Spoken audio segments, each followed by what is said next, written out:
Good afternoon and welcome to my YouTube channel. My name remains Dr. Manuel Mweze, lecturer at Alex Ekweme Federal University in Nigeria. Our topic for discussion today is numerical integration under Introduction to Numerical Analysis. The lecture ID is MTA228/07. What we consider today is Romberg integration. It's a follow-up to what we did in the previous lecture. Here, we have an interval a to b, and we intend to compute the integral of f of x inside this interval. Then, by method of Romberg integration, we have to consider Rnn as an approximate solution to that integral. Some people put it as Tnn. Tnn indicates the approximate solution at n row and n column. For the first iteration, R11, we have just the one segment represented by row. That is the rule for that. Then the HK, this is the formula for the HK, and the K start from 1 to up to n. Other values of RK1 given below. See the rule there. This K will start from 2, 3 up to n, so that we can get R21, R31, R41, and so on. Then other middle values will be obtained using RKI. K varies from 2 to n. Okay. Now, the values of Rn will appear in n rows as follows: R11, R21, and so on up to Rn. Each of these R values, some people use T11, T21, and so on. Each of these values is an approximate solution of the integral, and the best one will be stored inside Rnn, which is the last iteration. Okay.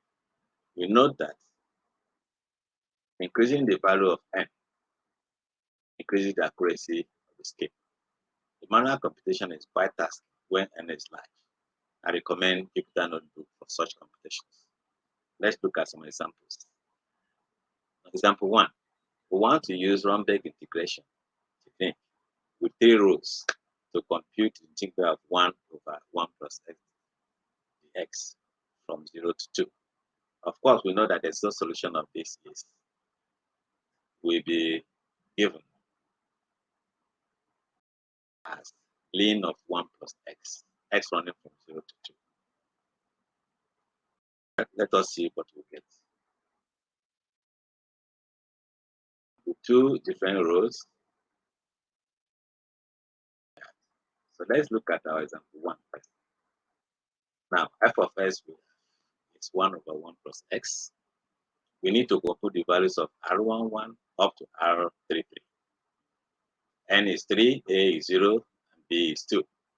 HK is given by this case starting from 1 to 2. So in that case, we had our H1 to be 2, H2 to be 1, H3 to be half. Then R11 should be 1.3333. So RK1 will be given by this formula.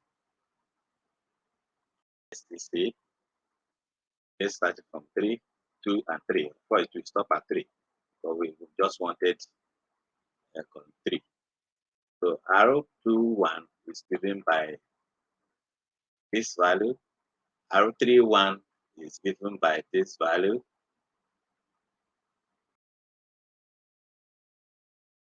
Giving you time to actually go through the process and see how it was calculated. In that way, R2 R22 is 1.1555.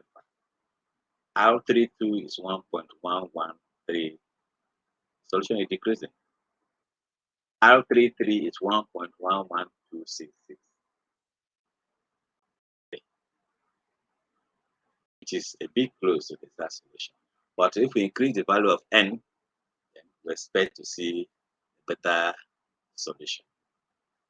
Let's look at what I have when I increase n using the Jupyter notebook. First, let me connect Jupyter notebook.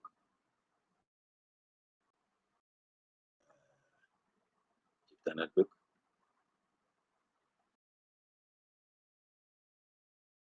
Let's see.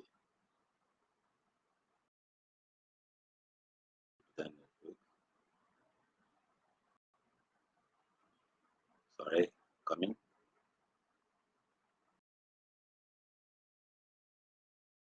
Jupyter notebook.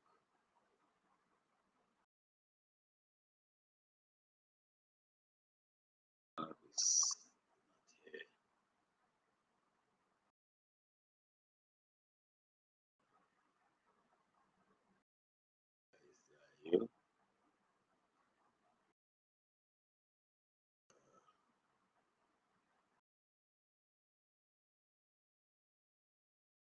Jupyter notebook.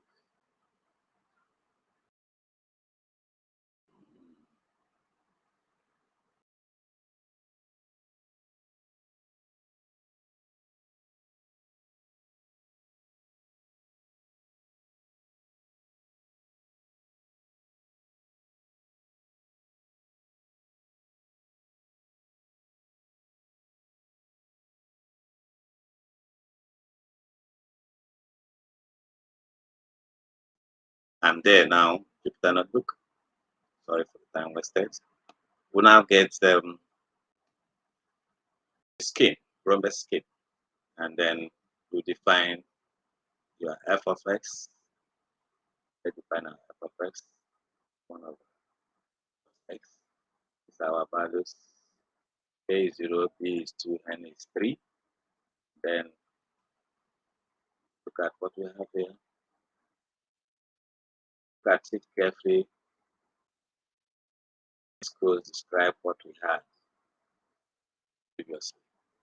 And then you see what we have when this is T11 or R11, T21, T31, or you can put R21, R31, R22 or D22, R32, R33. So this is the solution, approximate solution when n equal to 3.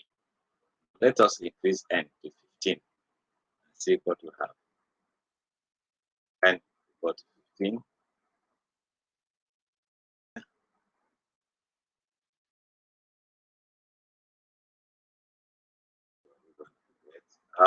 N equal to 15 is the last solution is 1.098612, which is close to the exact solution.